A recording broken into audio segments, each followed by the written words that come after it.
जौनपुर के पूर्व सांसद, जेडीयू के राष्ट्रीय महासचिव और बाहुबली धनंजय सिंह एक बार फिर से चर्चा में आ गए हैं। दरअसल धनंजय सिंह को धमकी और अपहरण के एक मामले में दोषी करार दिया गया है। ये मामला नमामि गंगे परियोजना के एक इंजीनियर से रंगदारी मांगने और अपहरण से जुड़ा हुआ है, जिसमें बुधवार 6 मार्च को उन्हें 7 साल की सजा सुनाई गई। धनंजय सिंह पर नमामि गंगे के इंजीनियर अभिनव सिंघल ने 10 मई 2020 को अपहरण, रंगदारी व अन्य धाराओं में केस दर्ज कराया था।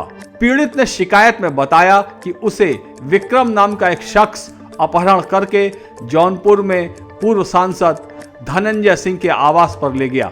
वहां धनंजय सिंह ने पिस्तौल के दम पर उसे धमकाया कि जो भी मटेरियल सप्लाई किया जा रहा है वो कम गुणवत्ता वाला हो। जब सिंघल ने इससे इनकार किया तो उनसे रंगदारी मांगी गई। पीड़ित की शिकायत पर एफआईआर दर्ज होने के बाद धनंजय सिंह को पुलिस ने गिरफ्तार कर लिया था। हालांकि बाद में धनंजय जमानत पर बाहर आ गए। 5 मार्च 2024 को इस मामले में दोषी करार दिए जाने के बाद धनंजय सिंह एक बार फिर चर्चा में आ गए हैं। वैसे भी धनंजय सिंह हमेशा किसी न किसी वजह से चर्चा में बने रहते हैं। पहली बार 2002 में मात्र 27 वर्ष की उम्र में निर्दलीय उम्मीदवार के रूप में चुनाव जीतकर वो उत्तर प्रदेश की विधानसभा में पहुंचे थे।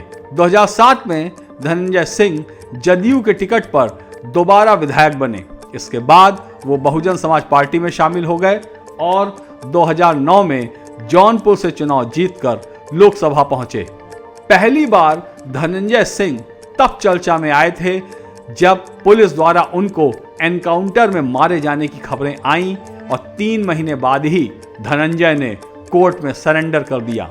दरअसल 17 अक्टूबर 1998 को भदोही पुलिस ने पेट्रोल पंप लूटने जा रहे 4 बदमाशों को भदोही मिर्जापुर बॉर्डर पर हुए एक एनकाउंटर में मारने का दावा किया और बताया कि इसमें 50,000 का इनामी धनंजय सिंह भी शामिल था।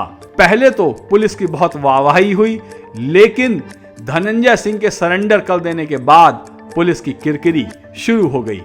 इसके बाद धनंजय सिंह का राजनीतिक सफर शुरू हो गया और वो 2002 में निर्दलीय चुनाव लड़कर विधायक बन गए। राजनीतिक जीवन के साथ ही धनंजय का निजी जीवन भी काफी चर्चा में रहा। 2017 में धनंजय सिंह ने तीसरी शादी की। धनंजय सिंह की पहली पत्नी की संदिग्ध परिस्थितियों में मौत हो गई थी और दूसरी पत्नी से उनका तलाक हो चुका है। उनकी तीसरी शादी तेलंगाना की श्रीकला रेड्डी से फ्रांस के खूबसूरत शहर पेरिस में हुई। शादी के बाद लखनऊ में हुए रिसेप्शन में उत्तर प्रदेश सरकार के भी कई मंत्रियों के साथ ही 2024 में जौनपुर से भाजपा के टिकट पर चुनाव लड़ने जा रहे कृपाशंकर सिंह भी शामिल हुए थे।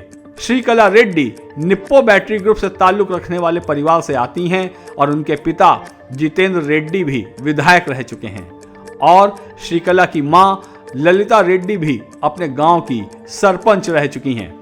श्रीकला भी वर्तमान में जौनपुर जिला पंचायत की अध्यक्ष हैं।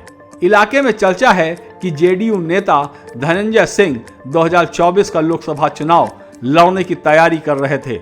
नीतीश कुमार के एनडीए में जाने के बाद वो जौनपुर से एनडीए से टिकट की उम्मीद में थे, लेकिन भाजपा ने 2 मार्च को जारी की पहली सूची में जौनपुर से कृपाशंकर सिंह को मैदान में उतार दिया। कृपाशंकर सिंह लंबे समय तक कांग्रेस में रहे और महाराष्ट्र के डिप्टी सीएम हुआ करते थे, लेकिन जब मोदी सरकार ने जम्मू कश्मीर में धारा 370 खत्म कर दी तो कृपाशंकर सिंह भाजपा में शामिल हो गए। बीजेपी की लिस्ट आने के बाद धनंजय सिंह का एक ट्वीट सोशल मीडिया पर आया जिसमें लिखा था, जीतेगा जौनपुर, जीतेंगे हम। हालांकि यह स्पष्ट नहीं है कि धनंजय सिंह निर्दलीय चुनाव लड़ने का या नीतीश कुमार की पार्टी जेडीयू के सिंबल पर चुनाव लड़ने का इरादा बना रहे थे, क्योंकि बिहार में नीतीश ने बीजेपी के समर्थन से ही सरकार बचाई है।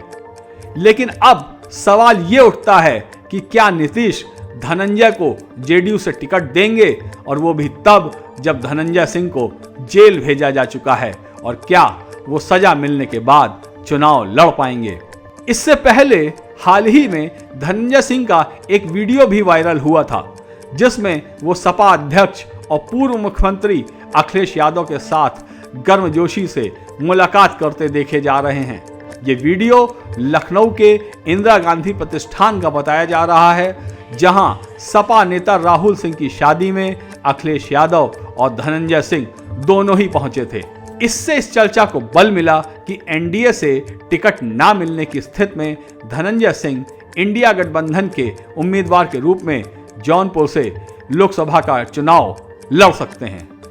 हालांकि रंगदारी और अपहरण के मामले में सजा मिलने के बाद अब धनंजय सिंह का सियासी भविष्य मुश्किल में नजर आ रहा है।